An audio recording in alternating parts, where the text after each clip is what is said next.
Oh, for God's sake.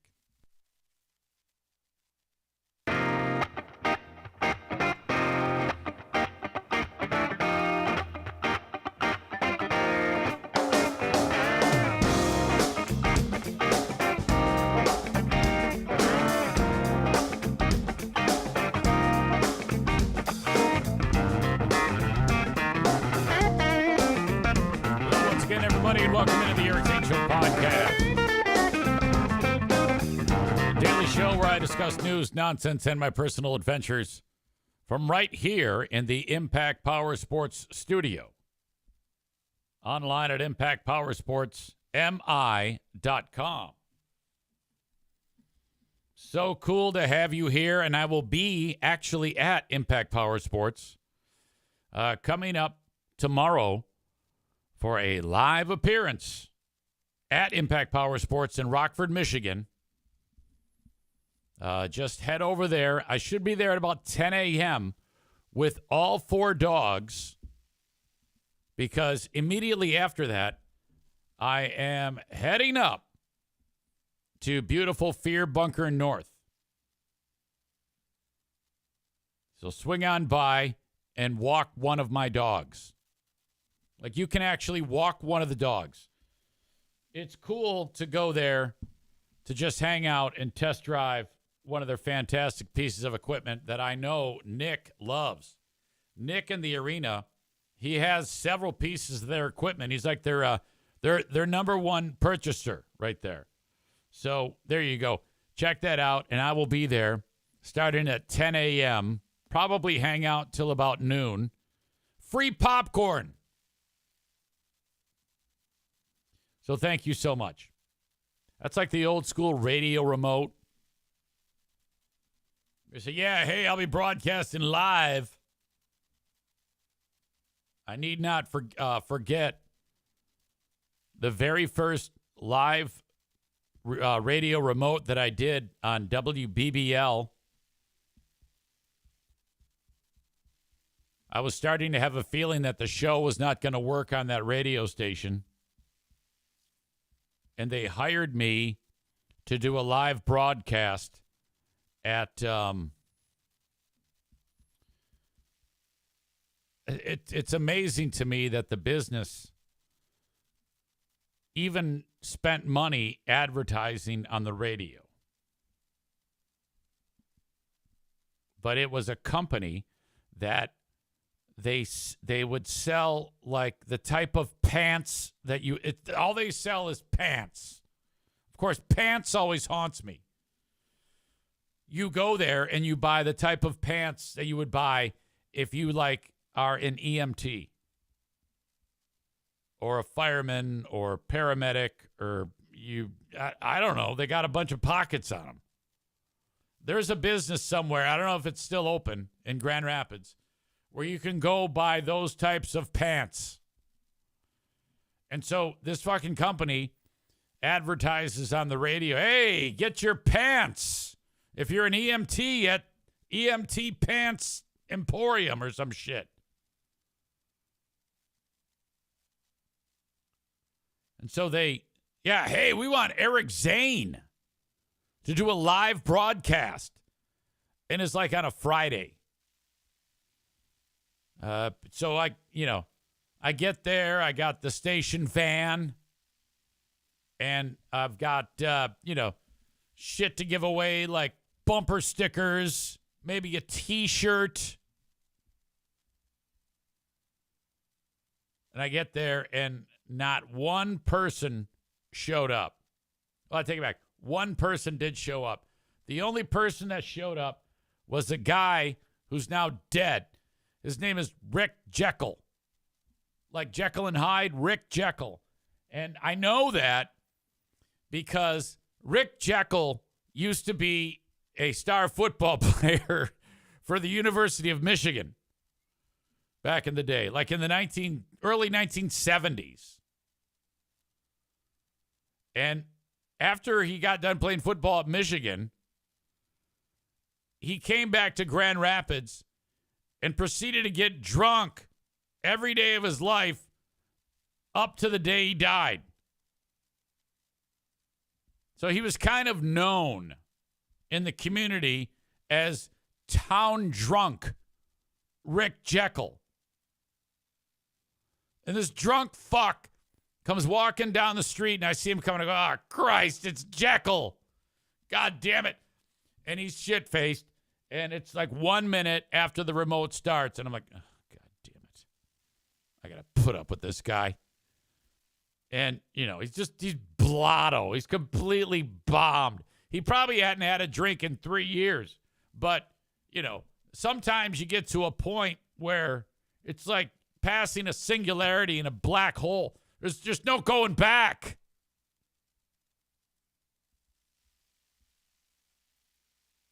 It's your black hole reference of the day. So I got to put up with him blathering and... Is there anything worse than dealing with a drunk? Because drunks always think that, they're fine. But they're far from it. And they're the most annoying people on the planet. Oh, God. Anyway, so that was a goddamn nightmare. That was one of many signs that told me, yeah, this is just not going to work. This is not going to work. I'll never forget, when I signed on BBL, you get ratings every month. They're called trends. And the first trend that we got, BBL had been statistically, in Grand Rapids, 15th or 16th place. And, usually a 1 or a 2 share.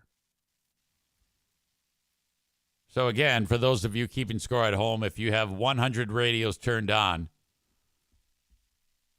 each radio is a percentage point. We had 1 or 2% of those radios on. Nobody gave a shit. I signed on, and I thought I was hot shit because the first month, I was immediately went from 15th, 16th in morning drive to 2nd in 1 month. And 2nd, I was trailing Freebeer and Hot Wings. I'm like, oh my God, that fucking happened. It's great. It's dream come true. And so that happened.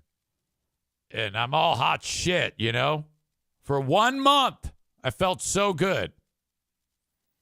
And then month 2 hit. Nobody's listening. Horrible. Right back in the dumper. And I'm like, oh no. Oh, boy. So I think they just listened out of curiosity. And then it quickly went away. I was like, oh, God damn it. Fuck. Now what?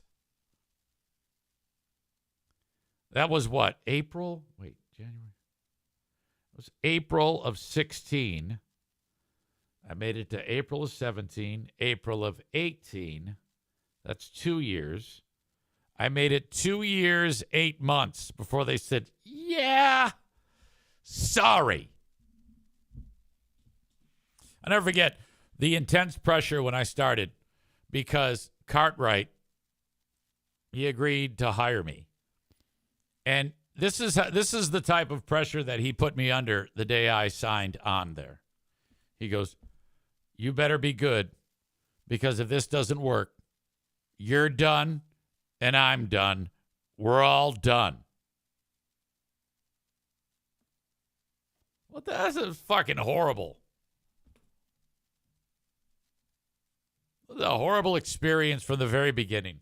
The only thing good about that experience was Ben Glaze, in my opinion. And to an extent, Billy Simonson. Slim Pickens says, what do you remember of Tommy Rumble? I don't know what that is. I mean, I might, excuse me, But you have to refresh my memory. And by the way, Slim Pickens is on YouTube, so I don't think that you folks that are in the chat on Twitch can see what that person is writing. So Jeremy says, no pressure. You only have someone else's job on your shoulders. I felt really alone there. You know, that was one thing I didn't count on.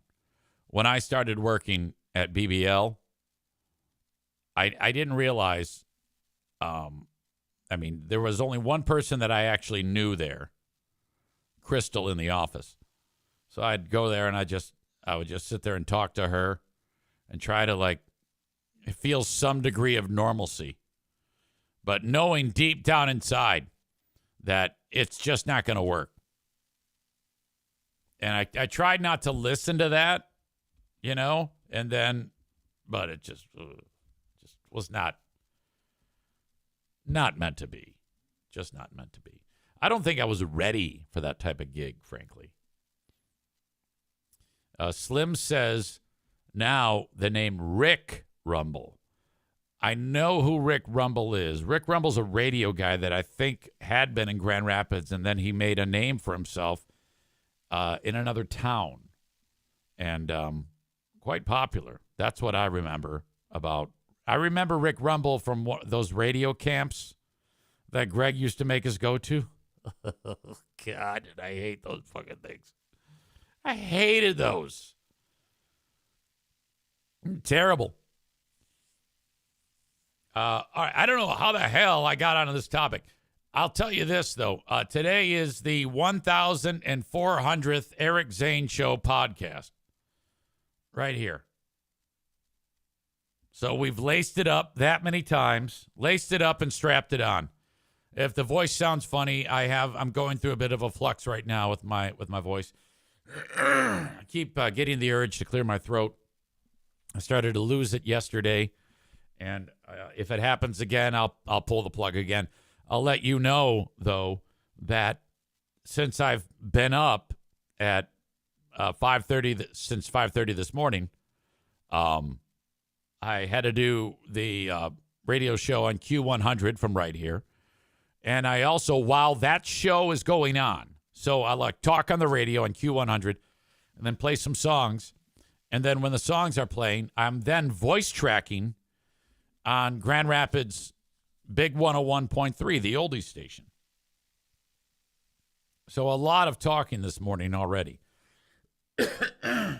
And I went ahead and voice tracked 3 shows. I did today's show. I did tomorrow's evening show and Sunday's evening show. Why am I telling you this? Because I've already been talking a lot. Now, for me, whenever I do start to lose my voice like this, if I start to feel actual pain, then I absolutely will stop. Because I know that if I don't listen to that, I risk actually losing my voice. And guess what? I need it tonight. I'm doing PA work for the Grand Rapids Griffins. So I gotta be smart about this. And in order to do that, if I talk the way I am right now, normally, and don't do any stupid impressions and shit like that, I'll probably be okay. If I clear my throat too hard, I probably might not be okay. So, that's all in play. It's amazing. You can voice track 3 entire afternoon drive radio shows in the span of 1 hour. Amanda is here for the first time in quite some time. She's in this flux where her daughter, her beloved daughter, is relocating to another state. And I think Amanda is actually in the process right now of getting the young one over there. And, she's a regular on this show. And as I see right now, she's actually on the way right now. She's on I-80 in Nebraska. And I believe that the child, the daughter, hold on. Her name begins with an M. Is it Miranda? I think it's Miranda, right? She is moving to, I believe it's Colorado. Mariah, God damn it!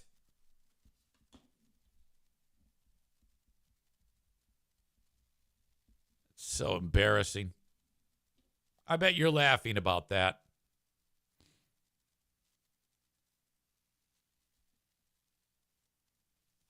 Yesterday, Halloween, the neighbor kids, there's one kid, his name is Ryder. He's the kid that mowed the lawn, and I gave him $10,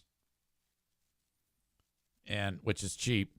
And then I said, "Hey, if you and the kids ever want, you and your brother and sister ever want to go in the pool," and that's where you guys started accusing me of being like a pedophile. Now, I had said that to the kid, but the neighbor kids had already taken over the pool. I had no say in this. Diana said, "Everybody come on over."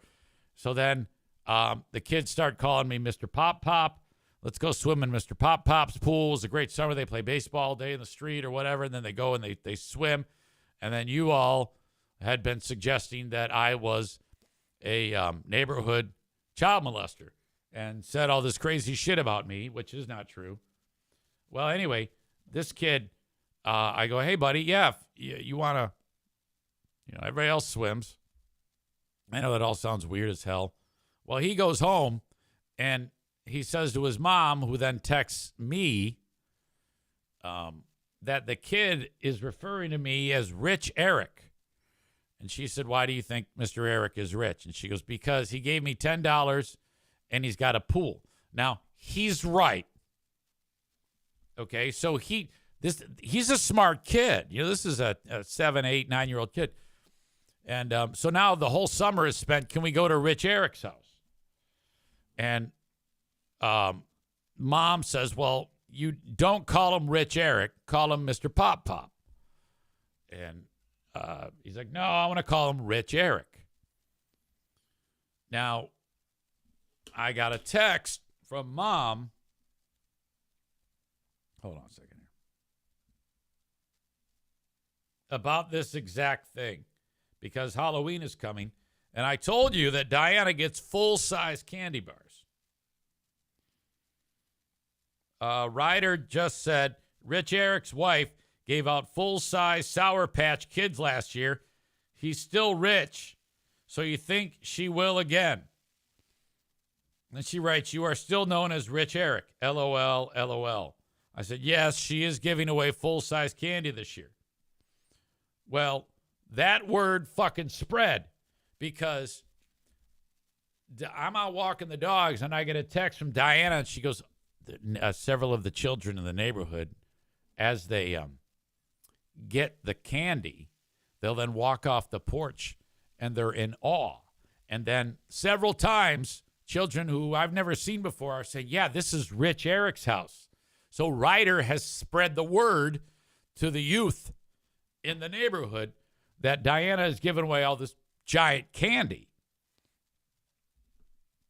Well, she says that while I'm walking, she goes, "You won't believe the amount of kids that are here." And sure enough, there's a line. I go, "Oh, fuck." So the word is spread, and quickly the candy's gone. The kids ate it all. So then you've got kids showing up, and she has now smaller size backup candy, and she's giving away the backup candy. And she said, Diana says to me, in fact, I should bring her on to discuss this, because she's home today. Lucky me. Lucky us, How great is that? Legendary Pooh Bear making an appearance. Hello, is this Pooh Bear? Yes. Welcome on your day off. Yes. You indicated to me via text that several kids were walking away from the house, and they had a certain name for me. What was that name? Rich Eric's house. So Ryder had spread the word about us. Yes. That we give away the full size candy bars. Now, this is all And we've you. done This that for is not years. me. This is not me. Right. This is me because I'm carrying on the tradition of what my dad used to do. Now, didn't your dad give like giant candy to the neighborhood kids, but if any of them were like black, he wouldn't? No, that's not true. Don't be a you know what You can say it. cock. I understand there was one child who arrived late and then could not get the big candy and even asked a question, right? Yes. What did the kid say? He said, what did he say? I thought this was the house that gave away the big ones or something like that. I go, well, he goes, did you run out? I go, yes, we did. You have to get here early. Did he ask if this is Rich Eric's house? No, he didn't say that. He just said, is this the house with big? Okay, so. I heard this is the one with the big. Yeah, you got it. So the word is officially out. So. Yes, I know it. That's remarkable. So do you think this year there was a marked increase in children to the house? Yes, but that could be for a couple reasons because last year we were the only ones in the cul-de-sac, I think, giving out candy for whatever reason. I think the other two houses were taking their kids or whatever. And usually next door doesn't participate, but they participated this year. So there's actually 4 houses in our cul-de-sac participating. So it was more worth it to make the way over here than if it was just one house. You mean Matt and Renee participated? Yeah. They did. Lauren and her boyfriend did. So. Oh, okay. Yeah. Yeah, there's a couple of houses that are really Jesus-y. Right. And I guess it says in the Bible, thou shalt not celebrate Halloween. I don't know if those are the exact words, but yeah. Yeah, that's kind of nonsense.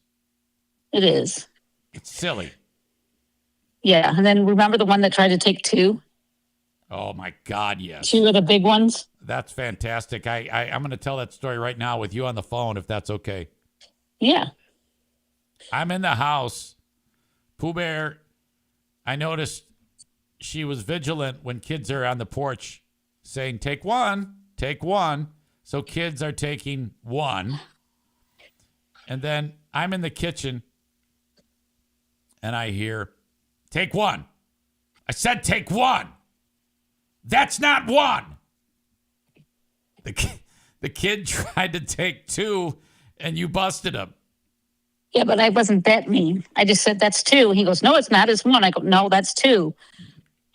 And I like showed him that was 2. He goes, oh. I'm like, yeah, you knew that, you little dink. It didn't. You may have heard it in your ears as not sounding that aggressive, but to my ears, it did. Well, you can't take 2 big ones. No, you can I take don't- 2 I- little I ones, but don't- you can't take 2 big ones. No, I support you being aggressive. Yeah. But I was like, uh-oh, she's pissed. I mean, I've been on the receiving end of that before. That's not Yeah. great. No. This is true. Okay. Finally, what is your prediction for the Lions and the Green Bay Packers? Lions by 10. I'm not making a prediction. But I don't like to make predictions either, but I'm just going to say that for sake of saying it. Let's just say that they're going to lose, and then we'll be pleasantly surprised if they win. Yeah. That's kind of how we roll. It's like reverse psychology. You know, the last time the Lions played the Packers beat the shit out of them in Detroit. Oh, dear. That was Thanksgiving at Charity Scam Mike's house. Oh, yeah, that's right. They're really good. Yeah, they are. Are they good this year, too? Yes. Oh, dear. The What's their quarterback record? is an all-pro. What's their record? I think they're 5-2. Huh. Something like that. They're really good. Are they playing in Green Bay or here? Or in Green Detroit? Bay. Green Bay. Oh, dear. Yeah, that might be That might change things a little. I can't remember if they were here at home Yeah. or they're at home.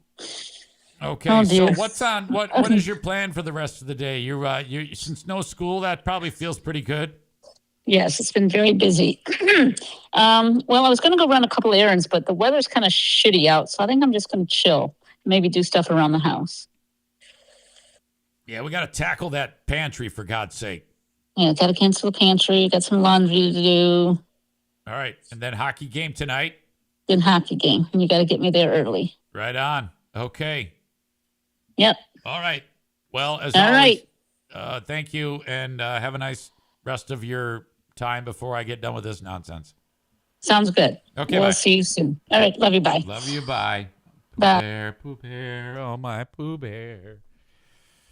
All right. Let's see.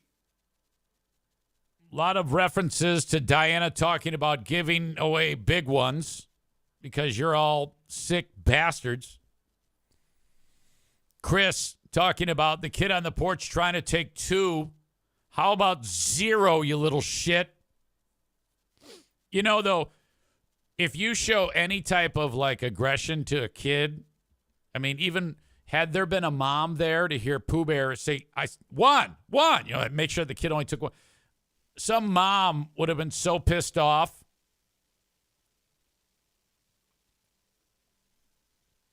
I guess one house in the neighborhood had like adult trick-or-treating. Like you show up there and they've got chopped out lines of cocaine and pot and whiskey and, you know, beer and whatever you want in the driveway. Some of that might be exaggerated to some degree. And then one guy sees me and goes, hey, because I'm out walking the dogs, you know, I'm just trying to. And Amanda says, lube. One of the neighbor guys sees me and he says, hey, man, while you're out walking the dog, they got adult beverages over there. And I'm like, yeah, I know.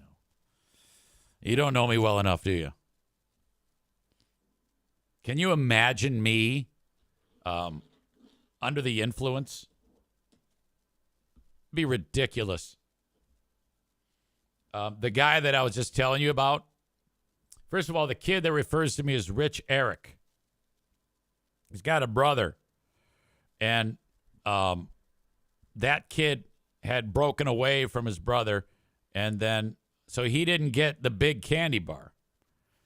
But I saw him out on the street with his dad. And this is so on brand.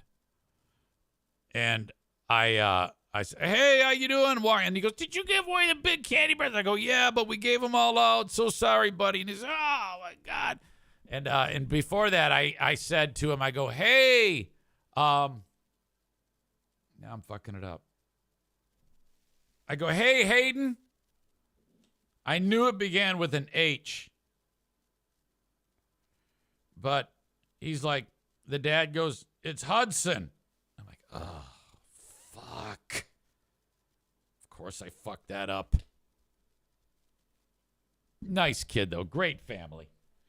This whole neighborhood, the entire neighborhood, is people of that age where they're like, you know, 36 to 42. Kids are all that age. It's a wild ass scene here. And then you've got the elders. And I am on the low end of the elders. The elders are anyone from 50 to like 75. Like Tim and Mary down the street, they're old as fuck. If you chain of command, if anything happens in the neighborhood, I have to run it up that flagpole and then it comes back down. That's the guy who he doesn't have any idea, but he listens to me on the oldies station. So how this works is I'll sit in here on any given morning and voice track the oldies station. Say, oh, my God, KC and the Sunshine Band on Big 101.3. I'm Eric Zane, and go Lions, whatever. And then I'll be taking the dogs for a walk, and 2 hours later, And Tim's got his garage open, and I hear that voice track as I walk by his house, and he's sitting there tapping his toes and working in his wood shop or whatever in the garage. Ugh. It's amazing, the dynamic we have here. I don't think he has any idea, and in fact, I know he doesn't have any idea that that's me on there. I'm just the local idiot who walks his dogs and take a dump on his lawn. In the neighborhood, there is one guy who, though, everybody hates. And this is the guy who, across the street, the Beaches, have a lovely special needs daughter. And she was adopted, and she's just the sweetest thing in the world. And everybody loves her. And this is one of those it takes a village thing, because she'll constantly like playing in the street, like playing basketball, and then a car's coming down the street, and one of the neighbors will say, "Oh, come on, darling," get her out of the street. And occasionally she'll wander over to the neighbor's house, and it's a very tight-knit cul-de-sac, you know. But there's one cock who is not. It's like you got the cul-de-sac houses, and then there's this one dickhead who's an old fuck who lives just next to the last house on the cul-de-sac. And he's a real asshole. And this fucking dick, one day, the little girl happened to walk onto his lawn. And she's just standing there playing with a ball or something like that. And this piece of shit calls the cops. And so within minutes, the cops are there right about the same time that mom and dad are going to go get her. And, you know, this is normal. This is every day. Every day this is a regular thing. It's totally cool. So the cops have to do what cops do. All right. And this guy knows exactly where the child lives. All right. So as soon as that happens, it has like a ripple effect. Now, these 7 households, we all want to kick his ass. So we avoid this prick at all costs because we'll end up beating the shit out of him. This guy is such a pain in the ass that he put a sign up by his mailbox. It says, "Keep your dogs off my property." So everybody, when they walk their dogs, they go around, they go across the street. And because he doesn't want anybody's dog peeing on his grass, let alone take a dump. So everybody just doesn't want to deal with them, so they avoid it. You know, I know you're thinking, well, easy, he probably has his dogs go there. No, I actually don't. But I think his wife finally said, okay, get that sign out. We look like idiots. Or he maybe realized that the message was received, so he moved the sign. That happened. And then yesterday, get this. This is the windiest day we've had in a long time yesterday. I mean, it was very gusty, 30, 35 mile an hour winds. All the leaves are blowing everywhere. So anything that's on a tree is coming down. This is the 2 days that it's going to happen. So this guy is such a prick about his lawn. As I'm walking the dogs, I can barely hear anything because the wind's blowing so hard in my ears. And I go, am I hearing a leaf blower? And I look, and it's him. And this asshole, as leaves blow onto his lawn, he's like blowing them off. I'm like, you have nothing going on in your life if all you're doing is blowing leaves off of your property during a windstorm. It's like that game you play that you see on your phone where all the zombies are running towards you and you're shooting at them and you get the +5 and you got more guys to shoot and then it's -3 and you got less guys. He's doing that in real life. And I'm like, what kind of you need to go volunteer somewhere. What kind of a piece of shit idiot is gonna use a leaf blower and blow leaves off the lawn while more leaves are being blown. Why don't you just wait half a day, Dick, until the wind's done blowing? Then you can do it. Wow. What an uptight prick. And then he's got this stupid scooter. All right. And he gets on the scooter, and instead of like going out, he goes for a ride. But he doesn't go for a ride like out onto the open road. He rides the scooter through the goddamn neighborhood. One lap. This is a half mile. Pulls it in, parks it, and then sits in his fucking chair. It's like, God, you're a dick. You are such a dick. I don't even know this fucking asshole's name. Fuck him. And he lives right next door to like a family that has another special needs kid. And he's like, the kid is like salt of the earth. Really sweet guy. So like when he gets off the school bus, he sits there and like waves at the bus driver. He's so sweet. Everybody loves the guy. And I'm like, this guy, he's probably the type of guy who's going to like call the cops on that kid too, you know, when he like acts friendly or some shit. Tyler says, how old is this fuck? I would say 75. You know? I think that's about right. And it's like, oh, God help me if I become like that. I still want to be doing this when I'm 75. That's probably when the audience will be the biggest. If I can be 80 years old and telling everybody to shut the fuck up, that's funny.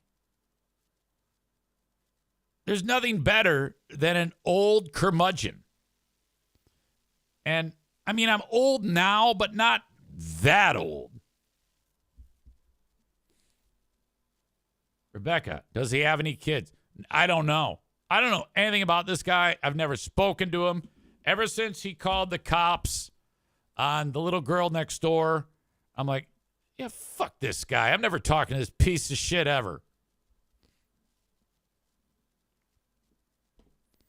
Chris says you still won't be as grumpy as your neighbor. I don't think I would ever be able to be described as grumpy and like just being pissed off for no reason. I mean, being on the podcast and being agitated is one thing, but in real life, I would never dream of doing that. I could be wrought with cancer and I'm not going to be pissed off. I'm going to be the happiest guy whose body is riddled with cancer.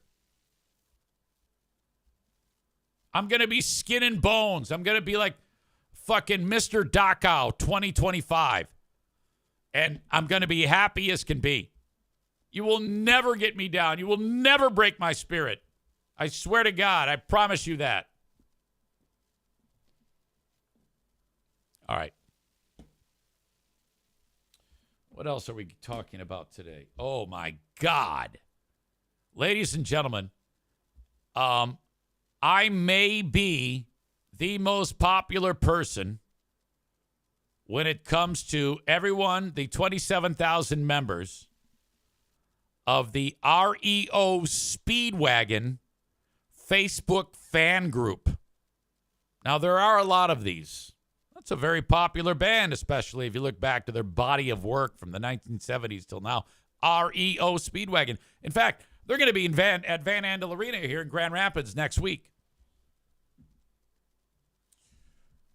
I got a phone call yesterday when I was doing the Q100 show from a guy I refer to as Mikey Two Times in Harrison, Michigan. I gave him that name because he says everything twice. Q100. Hey, Z. It's Mikey. Hey, Mikey, how are you? Yeah, cool, fine. Chris says, oh, boy, do they have some pots that need stirring? No, I actually, when I said that, I mean, I really am beloved there. I haven't done anything wrong. I've only done good things to my friends at the REO Speedwagon Facebook fan page. Yesterday early, he says, EZ, I have tipped off a friend of mine to your radio station. I said, oh, okay. He goes, yeah, he's in Pennsylvania. His name is Bob.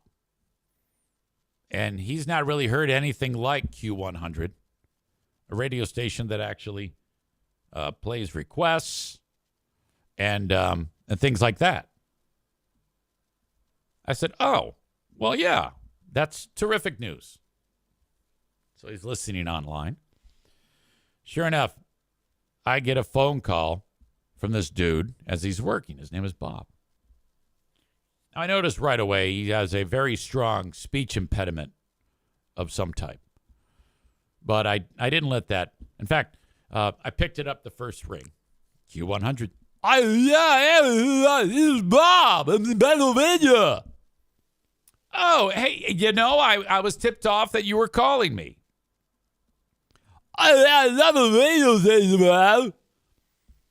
Well, that's good. Glad that you love it. Can you play a song for me? Yes. What would you like to hear, Bob? Lightning by Audio Beatboxing. I go, that sounds great. I can't wait to play it. And I hang up. So I played the song. And at first I said to him, I go, so what do you do, Bob? I work in a factory. Gotcha. What do you do? I make chairs. Chairs.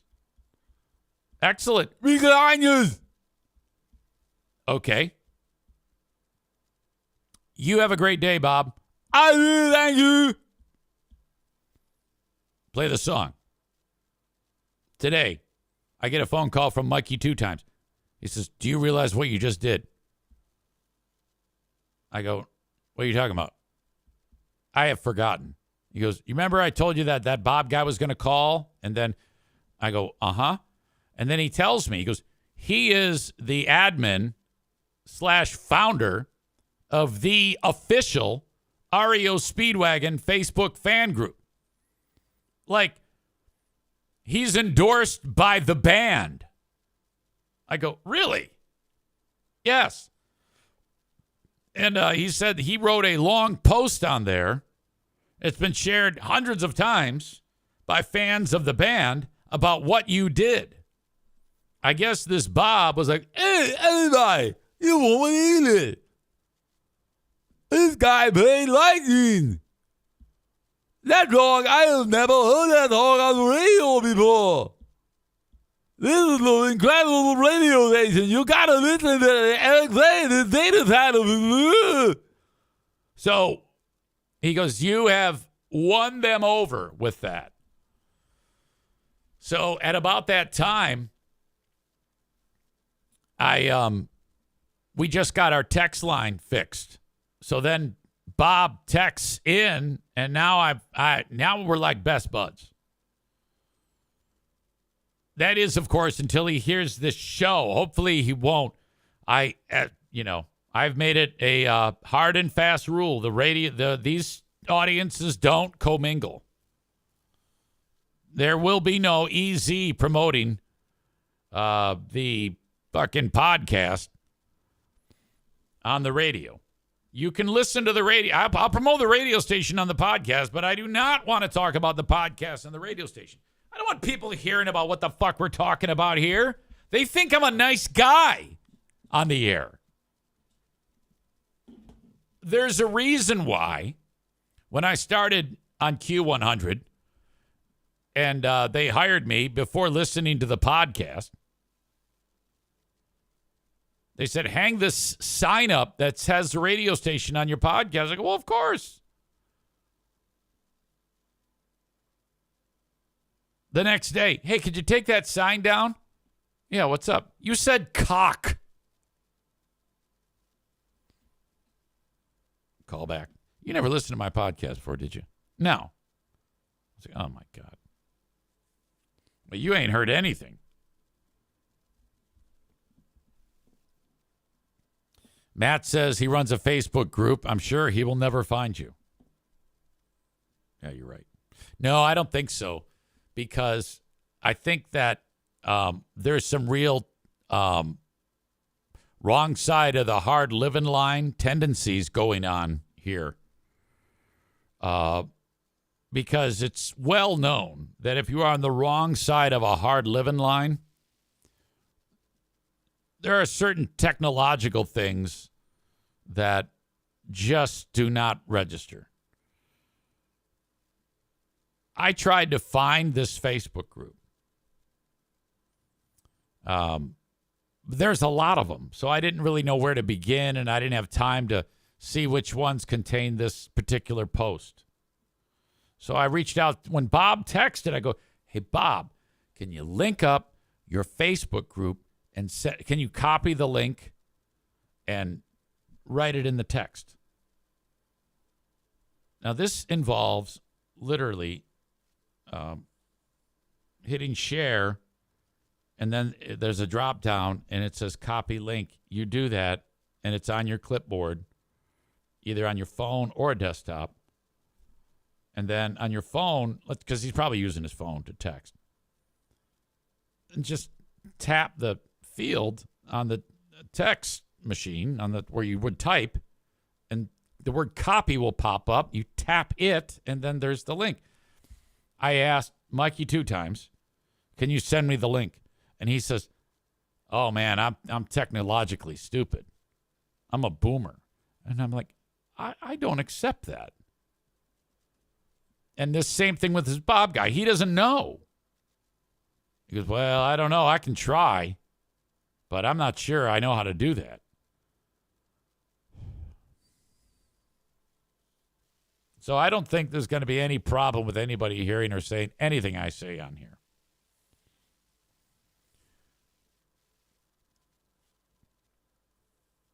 Matt also adds, Google doesn't service feral dirt people. Bob writes, there's a lot of hard living lines in Pennsylvania. Jeremy suggests he's from Centralia. Isn't that the community that's on fire? Like perpetually?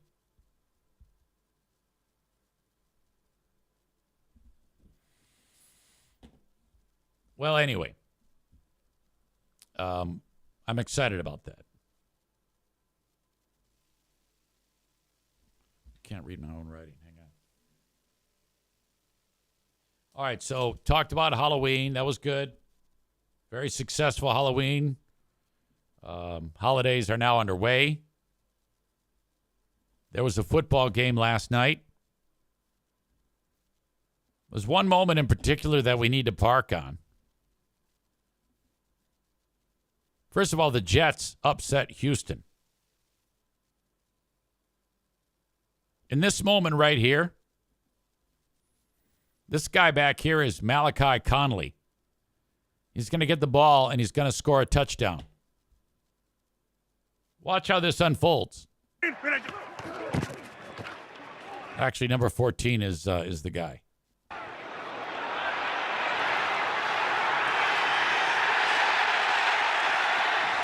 All right, touchdown, right?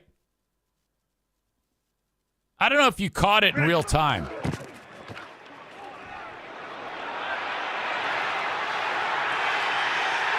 Did you catch that? Either as he's crossing the goal line or just before crossing the goal line, he drops the ball. Like, I just scored. Here's slow-mo. You can't see it because I don't have it pressed. Oh, my God. Let me do that again. Sorry, that was a waste of your time. I'm such an asshole. Let's start over. That's a nice-looking play.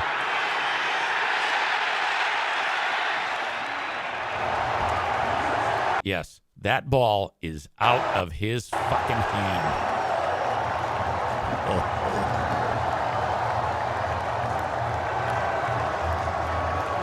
No. Now, every so often you see this by a football player. And then it's incredible. They always drop it right at. Now the ball ends up rolling out of bounds. So that means it's the Houston Texans ball at their own 20. It's a touchback. My God. Linda says, I want to stab players who do that. David, why do they drop it? Idiots. Patrick, I don't know how this continues to happen. It's not cool to drop the ball in the 1. David goes, what an asshole.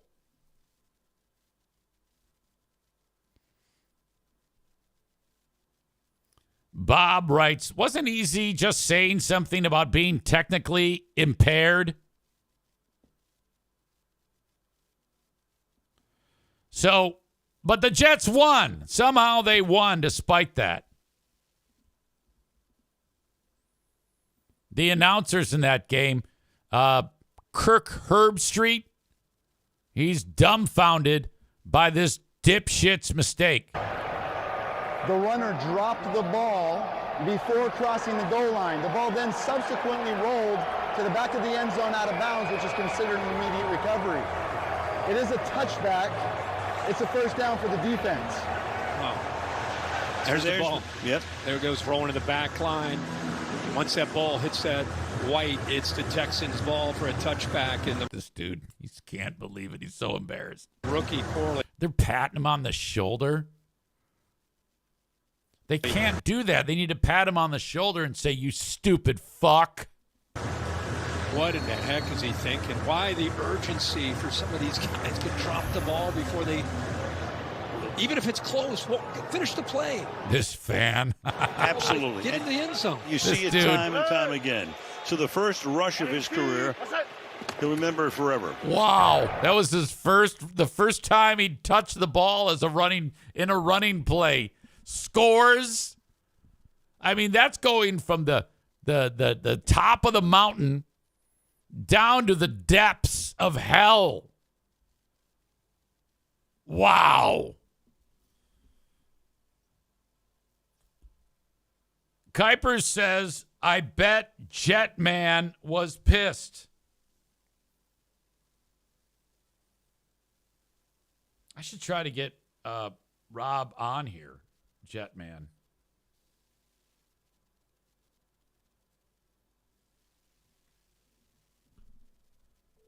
Anytime there's anything Jets related, we need to get Jetman on here. Hello. Jetman. What's up, buddy? Eric Zane here on the podcast. How was Jetman? Jetman is good today. Were you there last night? Eric, that is the dumbest question you've ever asked me, my friend. Why, of course you were there. Of course I was there. You are the biggest super fan that has ever existed. You have surpassed Fire Marshal, what's his name? Fire Marshal what? Fireman Ed. Fireman Ed. Well, because Ed got out of the game for a period of time and then came back. You never left. No, I will never leave my team. Never. I will never forget when I was first exposed to your Jet fandom. We were at the office in Toms River, and you, here we are doing radio work. You're wearing a suit and tie, and you busted out a Jets flag and started running on the front lawn of the radio station to show how important this team is. Mm-hmm. And then I discussed it with your beloved mother about your fandom, and she said, "Oh, Robert.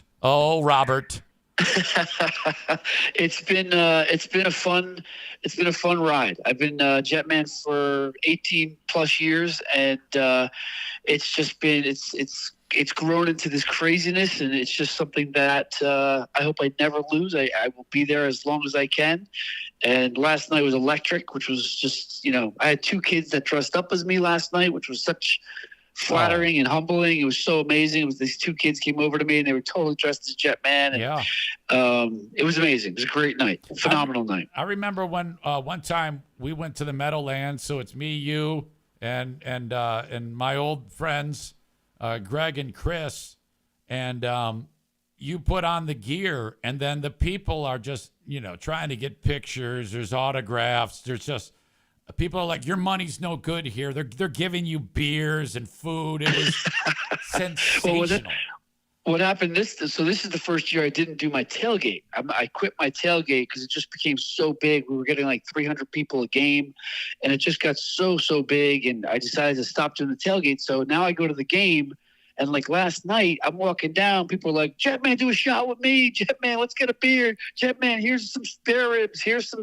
It was just right. So I ate and drank more than my own tailgate. It was phenomenal. It was great. I have so a good. picture on the live stream of you from your Instagram page. If folks want to follow NY_Jetman on Instagram, please do it because it's one of the most fun spots you can possibly see on that platform. Can you take me back to like 18 years ago, the first time you donned your gear and no one knew who Jetman was and how far this character has come since then? Yeah. So it happened. Actually, I lived in New Hampshire at the time, and I went to a Jet Patriot game in New England. And my buddies were like, oh, let's go to the game. And 3 of my buddies were Patriot fans. And all I did was wear a Jets jacket, and I took a flag and I made it kind of like a cape. And I went to the game, and it happened to snow the day before the game. And we go to the game, and we're on the lower level. And when I tell the story, I always tell people I'm not exaggerating when I say this. I was probably pelted with like 1,000 snowballs because it snowed the day before. Like I was pelted the whole game. No one could sit around us because the snowballs were coming from the 3rd tier, the 2nd tier. It was just the whole game. I went home. I had welts all over my body. I had it was just insane. I was abused the entire game. And then the following year, my buddies got the same tickets, and they go, "Oh man, this guy's not going to wear anything green. He's going to." He's going to go cognito. Right. And I'm like, you know what? And I went out and I bought a unitard. Mm-hmm. And I put some beads on. And my friends came to pick me up. And they're like, are you out of your freaking mind? I'm like, let's go, baby. And I've worn it ever since. My God, yes. So Jetman started on the road. His career started Jetman on the road. Started on the road. Absolutely. They were abusive up there, and I'm like, you know what? I'm going to wear this for every game, and I've been doing it ever since. As the years passed, you were featured on a Bud Light commercial during the Super Bowl, correct?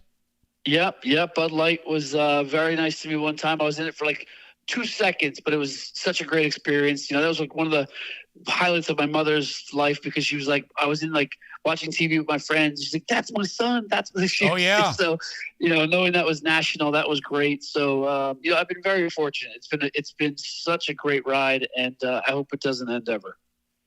Big win because that team has been maligned up until last night. I mean, nothing's gone well this year. No, I always say we're like one of the best teams on paper, but the worst on the field, and that's the way it's been all year. And last night things clicked. I mean, Garrett Wilson made some amazing catches. Aaron Rodgers did well in the second half. I mean, the first half it looked like the same old Jets, but they turned it around. Defense stepped up. I mean, C.J. Stroud is an amazing quarterback. The guy is just crazy. He can scramble. He ran. I don't know how many yards he ran for, but I felt like he ran for 100 yards himself. I mean, he was just great.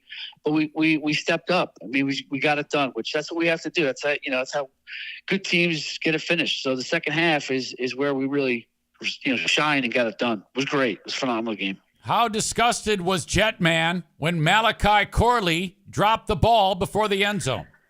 Oh, my God. I was sick to my stomach for 2 reasons. One, obviously, because I want the Jets to score. 2, because the guy, it's his second time he's ever touched the ball in the NFL.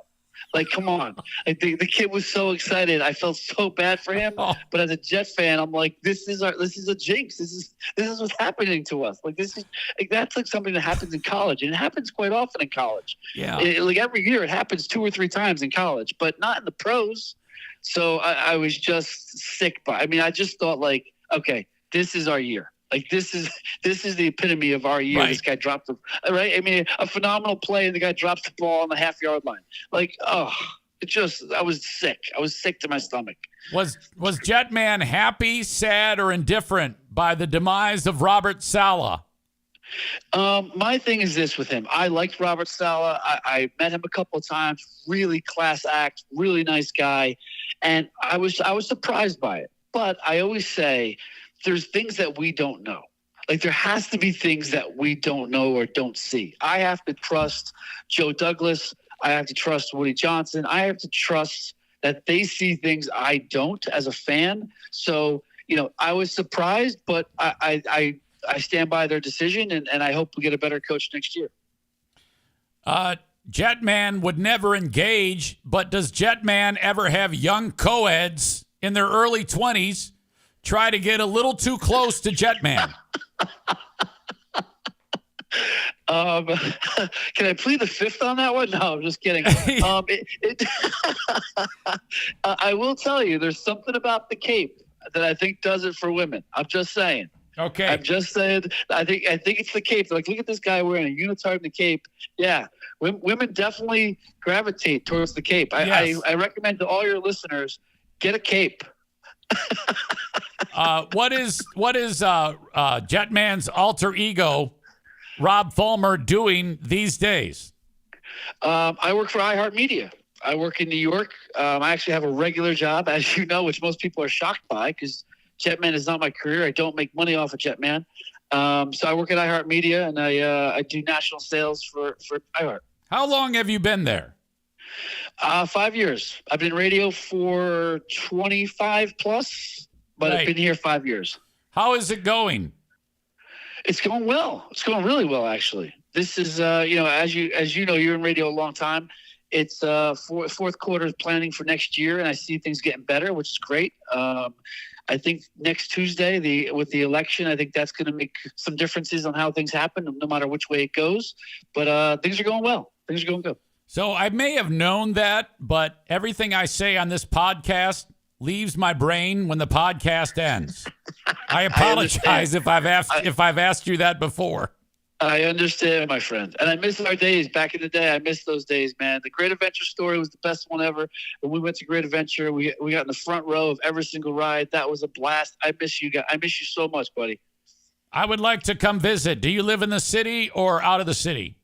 No, I literally live 15 minutes to Great Adventure. I live right in Monmouth County, Jersey Shore area. Oh, you do?